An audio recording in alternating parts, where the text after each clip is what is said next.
Boy George. Yeah, that song, man, has that heavy gospel backbone to it, and I really like it. Now, what is it about? It's about love. Yeah. That's what I sing about most of the time. There are a few songs on the new album about betrayal and things of that nature. Well, I mean, this album was sort of done after a very rough period of my life, which we won't go into. But it was kind of like it's a story, really, about sort of the situations I was in and things that happened around that time. I mean, I write very much on a sort of kind of selfish level. I write about my own life. Because I don't think my life's that different to anybody else's, really. No, I think your life's a lot more exciting than ours. And I think that's a good move to write about your life. Well, I mean, I'm talking about the basic things like love and sort of relationships and problems. Everybody has those, regardless of whether they're famous or not. So I guess it's something that everyone can relate to in a way. Yeah. Last time we talked, it was via satellite, and you were in England. What did you have to do to get here and sit on the couch? Well, it wasn't sort of as bad as I thought it would be. I mean, they just sort of gave it to me. It's just like a matter of replying and keep asking them, and eventually they gave it to me. In fact, when I arrived, I was expecting, because I came from Australia, and I was expecting to be sort of given the rubber glove.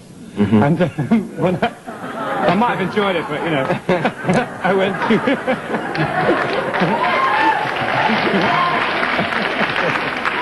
And when I arrived, they were fine. I mean, they sent me to this office, and they said, what do you want? And I said, well, they sent me. It was a bit like sort of a comedy sketch. They asked me when the record was out, I told them, and then they let me go. So it wasn't as bad as I thought. And I was really pleased to get here as well, you know, because it's, when you come to America, it's like having deja vu, especially Los Angeles, because it's like you never left, you know, it's one of those places. Now, is it going to be hard? Are you going to have to, like, prove yourself all over again? What is it going to be like, this second coming?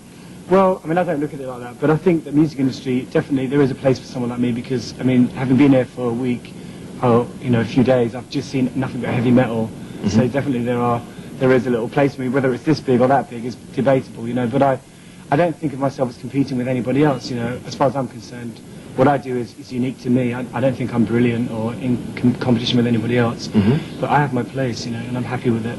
Now, speaking of heavy metal, I don't know what your position on heavy metal is. I read someplace where you said heavy metal guys look like alcoholic housewives, and you made some other statement.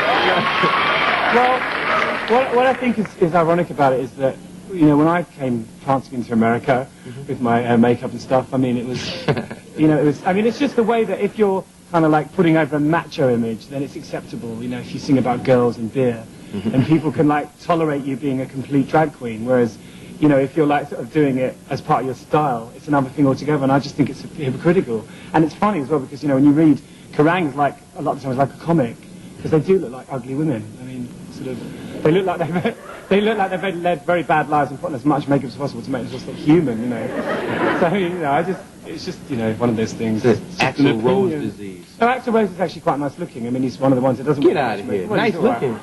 Oh, he's all right. Boy, he's all right. this hard, man. No, he's not very intelligent, I must say. I liked Welcome to the Jungle. That was good. It was a good song. Yeah, it's good. It was good. I wish somebody else had done it. Yeah, I mean, just because someone's a pop star doesn't mean they're intelligent, you know. We'll take a commercial. Right.